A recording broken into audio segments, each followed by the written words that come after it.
मानव के अस्तित्व की जब हम बात करते हैं तो मानव का अस्तित्व पाषाण काल से ही चला आ रहा है। पाषाण काल यूं तो कह सकते हैं कि पाषाण काल जो होता है वो पत्थरों का काल होता है, पत्थरों का काल। तो अब आप सोच रहे होंगे कि जो पत्थरों का काल है तो इसमें मानव का जो विकास हुआ वो किस प्रकार हुआ। पाषाण काल को 3 भागों में बांटा गया है। नंबर 1 पूरा पाषाण काल, दूसरा मध्य पाषाण काल,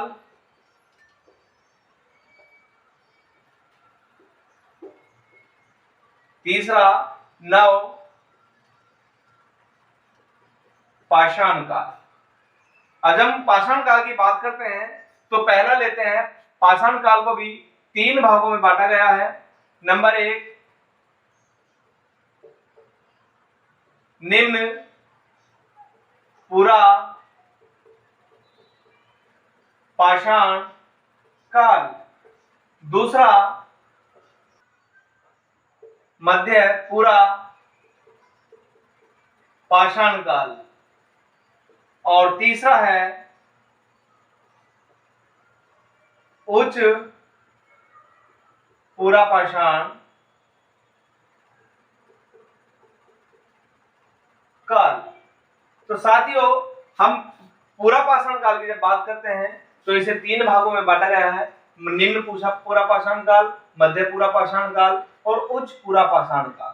तो साथियों इसी के साथ जब हम बात करते हैं तो आज हम इसी को पढ़ते हैं सबसे पहले कि पूरा पाषाण काल क्या है। तो पूरा पाषाण काल को 3 भागों में हमने बांट दिया। इसका जो समय है लगभग 20 लाख ईसा पूर्व से 12,000 ईसा पूर्व तक का इस पूरा पाषाण काल का समय है, जिसे हमने अलग अलग भागों में इस वाले कालों में बांट दिया है। समझ में आता है? आगे चलते हैं। जब हम पूरा पाषाण काल की बात करते हैं तो इस शब्द को पूरा पाषाण काल को 2 भागों में बांटते हैं। नंबर 1 है पूरा और दूसरा पाषाण। पूरा मीन्स प्राचीन और पाषाण मीन्स पत्थरों वाला। तो अर्थ हुआ जहां प्राचीन पत्थर पाए जाते हैं, जिन स्थानों पर प्राचीन पत्थर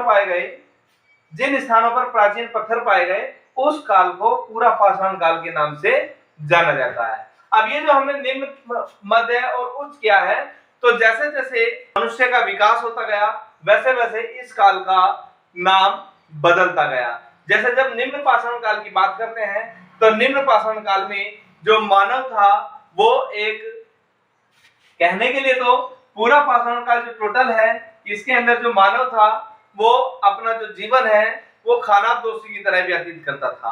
अब कहेंगे कि खानाबदोशी क्या है? खानाबदोशी क्या है? तो इसे हम घूमने फिरने वाला मानव के नाम से जान सकते हैं, क्योंकि घूमना फिरना क्या था कि ये अपने पेट भरने के लिए विचरण करते रहते थे। पेट भरने के लिए इनके सामने साधन थे फल, फूल, कंदमूल,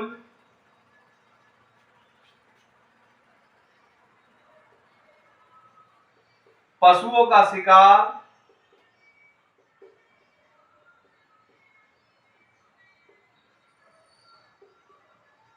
जंगली जानवरों का शिकार। तो ये इसके खाने के साधन थे। इन खाने के साधनों के लिए ही मानव एक स्थान से दूसरे स्थान पर विचरण करता रहा। कभी भी वो झुंड बना करके नहीं रहा, केवल वो अकेला ही चल देता था। उसे किसी चीज का ना तो भय था ना डर था। बस डर क्या था कि या तो जानवर उसे मार ले या जानवर को वो मार ले, क्योंकि इनके पास जानवर को मारने के लिए जो पत्थर के काल कहा जाता है, पत्थरों के ही औजार थे, पत्थरों के औजार इनके पास थे। जो बेडोल थे, बेडोल मतलब उनका कोई आकार नहीं था, कोई मोटा था, कोई पतला था, कोई नुकीला था, कोई पथरीला था। इस तरीके से ये पत्थरों के जो औजार थे ये विभिन्न प्रकार के थे, जिनके अंदर ये कुल्हाड़ी भी इन्होंने बना रखी थी, कुल्हाड़ी जिसे हैंडल एक्स के नाम से जानते थे। इसके पास क्लीवर भी था। तो ये विभिन्न प्रकार के उस समय इनके हथियार थे, जिससे ये जंगली जानवरों का शिकार करते थे, पेड़ों की छाल को काटते थे, पीटते थे। तो ये सब पत्थरों के औजारों से ही अपना कार्य किया करते थे। तो ये सब चीजें हमारे पूरा पाषाण काल की थी। पूरा पाषाण काल में अगर इनके खाने की बात करें तो ये कच्चा मांस खाया करते थे, जंगली पशुओं को मारते थे, मारने के बाद उनका जो मांस निकलता था उस मांस को ये कच्चा ही निगलते थे, कच्चा ही खा लेते थे, क्योंकि इन्हें ना तो पकाने का ज्ञान था, ना उसे अन्य प्रकार से खाने का इन्हें ज्ञान था, क्योंकि इन्हें केवल अपने पेट की भूख को मिटाना है। जब पेट की भूख को मिटाना है तो ये नहीं देखा जाता कि इन्हें ये कच्चा खा रहे हैं या उसे बनाकर खा रहे हैं या उसे भून कर खा रहे हैं, क्योंकि इस समय तक जो निम्न पूरा पाषाण काल है, इस समय तक मानव को अग्नि के आविष्कार का या अग्नि की खोज का इन्होंने पता नहीं लगाया था।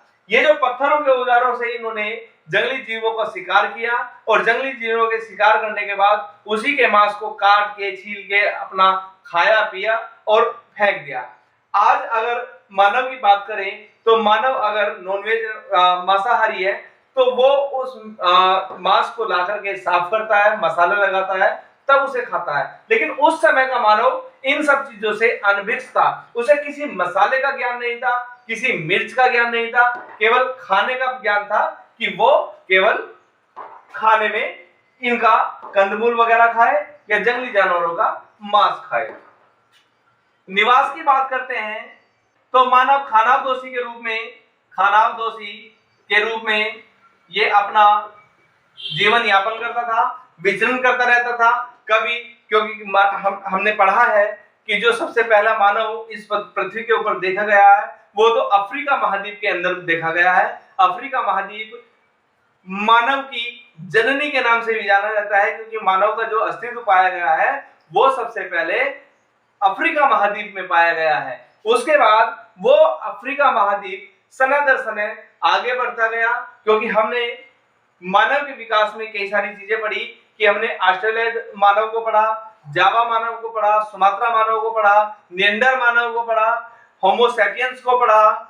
तो ये सब मानव क्या थे कि जैसे जैसे मानव एक स्थान से दूसरे स्थान पर जाता था तो वो जिस स्थान पर जाता था उसी स्थान के नाम पर उसका नाम मानव के रूप में पड़ जाता था।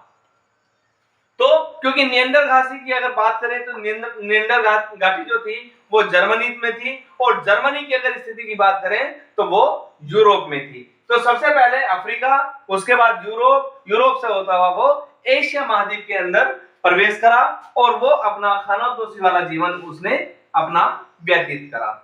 इसके धर्म की बात करें या दाह संस्कार की बात करें तो दाह संस्कार में मानव को लाल रंग से रंगा जाता था, जो लाल रंग था। तो कहने का तात्पर्य ये है कि उस काल के मानव को लाल रंग का या रंगों का ज्ञान था, कि जो पहले मानव था उसे रंगों का ज्ञान था और रंगों के ज्ञान पर वो बता सकता था कि लाल रंग का उपयोग क्या है। क्योंकि लाल रंग का जो ये अर्थ निकालते थे वो इस चीज से निकालते थे कि जो मानव है वो पुनः दोबारा से जीवित हो उठे। तो मानव की जितनी भी आवश्यकता की चीजें थी वो भी इस मृतक के साथ शरीर के साथ दफना दी जाती थी, क्योंकि उस समय मानव को दफन किया जाता था, मिट्टी के अंदर दफना दिया जाता था। जलाने की प्रक्रिया उस समय नहीं थी। तो मानव को केवल गड्ढा करके मिट्टी को खोद करके वहां दफनाया जाता था, जिससे कि ये दफन करते थे तो जितनी भी आवश्यकता की चीजें थी वो सब चीजें इस मानव के साथ, मृतक मानव के साथ रख दी जाती थी। तो साथियों ये सब हुआ। उसके साथ हम देखते हैं कि मानव वस्त्र कैसे पहनता था। तो वस्त्र के बारे में हम जानते हैं कि उस समय का जो मानव था वो नग्न अवस्था में था, वो अपने शरीर पे कोई भी वस्त्र धारण नहीं करता था। तो जब वस्त्र धारण नहीं करता था तो उसे किसी कपड़े की आवश्यकता नहीं होगी। लेकिन साथियों वर्ष भर क्या मौसम या वातावरण या जलवायु एक सी बनी रहती है? नहीं। तो कहीं ना कहीं बरसात भी आती होगी, ठंड भी पड़ती होगी। तो जब ठंड या जाड़ा पड़ता होगा तो मानव अपने बचाव के लिए किसी ना किसी कपड़े का, किसी ना किसी साधन का प्रयोग करता होगा। तो वही साधन इन्होंने अपने जो जंगली जीव इन्होंने मारे थे, जिनका मांस इन्होंने कच्चा खाया था, उसी जीव की खाल को ये सुखा देते थे और सुखाने के बाद उसे अपने तौलिए के रूप में अपने शरीर पर लाद लेते थे। तो शरीर पर लादा तो उन्हें उससे गर्माहट मिली, तो सर्दी से बचने का ये सबसे अच्छा तरीका इन्हें लगा। तो उन्होंने उस खाल को इधर उधर ना फेंक करके अपने सुखाना शुरू कर दिया, धूप में सुखाना शुरू कर दिया। और सुखाने के बाद सूख करके जब वो ठीक हो जाती है तो उसे उन्होंने कपड़े के रूप में ऊपर वाले शरीर पे और नीचे वाले शरीर पे ढकना, अपने शरीर को ढकना उस कपड़े से शुरू कर दिया। यही इनके वस्त्र के रूप में दिखाई दिए। जो कंदमूल या फल फूल थे, जो चौड़े पत्ते वाले पेड़ थे, उनके पत्तों को तोड़ करके भी वो अपना नीचे का पहनने का बना लेते थे, वे पत्ते लपेट लेते थे, जिससे कि सर्दी से या बरसात से ये बच सके। अब साथियों ये सब चीजें हुई। अब बात करते हैं इसके आविष्कार की। तो इस मानव ने आविष्कार किया था अग्नि का। इसी मानव की देन है कि आज हम चूल्हे में या अग्नि का प्रयोग करते हैं। तो ये अग्नि इसी मानव की देन है, क्योंकि जब पत्थरों का काल था तो चारों तरफ पत्थर ही पत्थर फैले हुए थे। इन पत्थरों के इसने औजार भी बनाए। इन औजारों को जैसे ही ये किसी जीव पर, इन औजारों को जैसे ही ये फेंक करके किसी जीव पे मारता था तो वो जीव पे अगर लग गया तो अच्छी बात, अगर नहीं लगा तो किसी न किसी पत्थर से टकराया होगा। और जैसे ही पत्थर से टकराया होगा तो उसके अंदर से धुआं या चिंगारी निकली होगी, ऐसा वैज्ञानिकों का मानना है। तो हम भी इस प्रयोग को करके देखते हैं। कहीं भी जाते हैं, दो पत्थरों को लेते हैं और आपस में उन्हें टच करते हैं, उन्हें आपस में मार के देखते हैं। तो साथियों आप इस प्रयोग को जब करते हैं तो उन पत्थरों के टकराने से उनके अंदर एक चिंगारी सी निकलती है, या जब हम किसी चीज को आपस में तेज स्पीड से टकराते हैं तो उसके अंदर से चिंगारी निकलती है। तो यही वह समय था जब पत्थरों से पत्थर टकराए तो चिंगारी निकली। मानव डर गया, डर करके वो कई साल तक उस पत्थरों को हाथ भी नहीं लगाया। जंगली जीवों से अगर वो अपनी रक्षा करता था तो पेड़ की डंडी तोड़ लेता था, टहनी तोड़ लेता था, डंडा इस्तेमाल कर लेता था, लेकिन पत्थर के हाथ नहीं लगाया होगा। लेकिन जैसे ही उसने दोबारा से पत्थर को हाथ लगाया तो उसके अंदर से चिंगारी निकली, और चिंगारी निकली तो पत्थर उसे गर्म लगा, और जब गर्म लगा तो उसे गर्माहट का एहसास हुआ होगा। तो यही उसने क्रिया बार बार की, और बार बार करने के बाद अग्नि का आविष्कार हो गया। अब यह अग्नि का आविष्कार होने के बाद इस आग से ठंड से बचा जा सकता था। ठंड जो ठंडी पड़ती थी या शीत ऋतु पड़ती थी, ठंड से बचा जा सकता था। जो कच्चा मांस खाते थे, ये कच्चा मांस, उस कच्चे मांस को ये पकाकर या भून कर खाने लगे, तो पकाने की और भूनने की क्रिया इनके सामने आने लगी।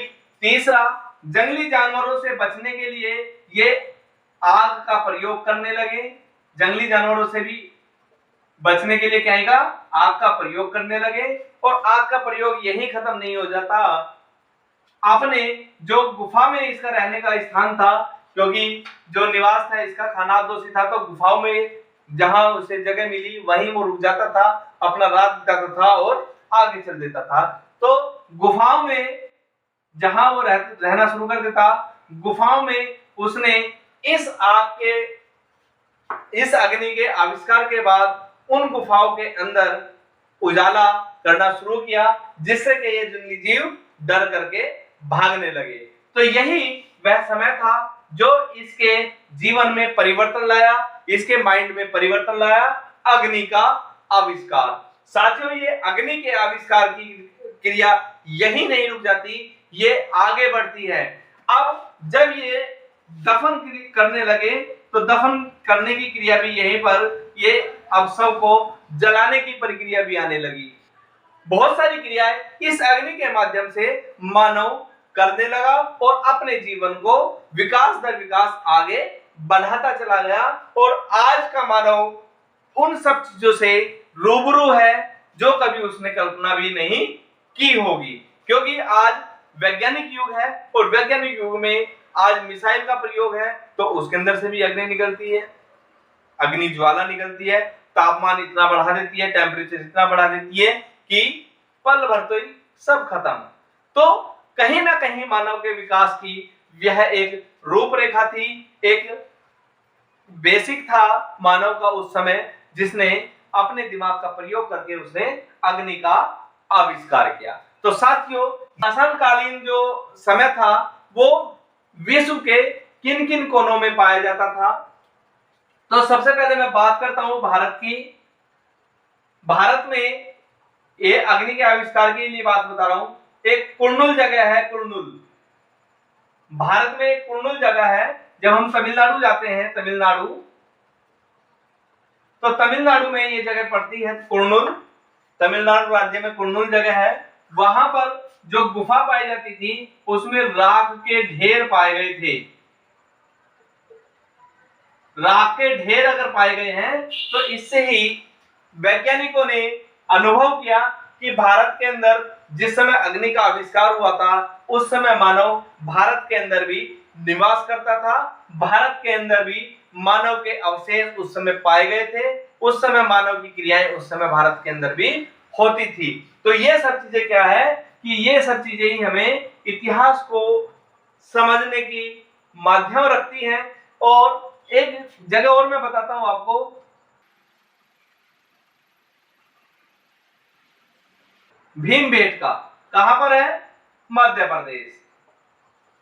भीमबेटका भी मध्य प्रदेश में है। तो यहां पर भी मानव के अवशेष प्राप्त हुए हैं। इसकी जो गुफाएं हैं उसके अंदर चित्रों का प्रयोग किया गया था।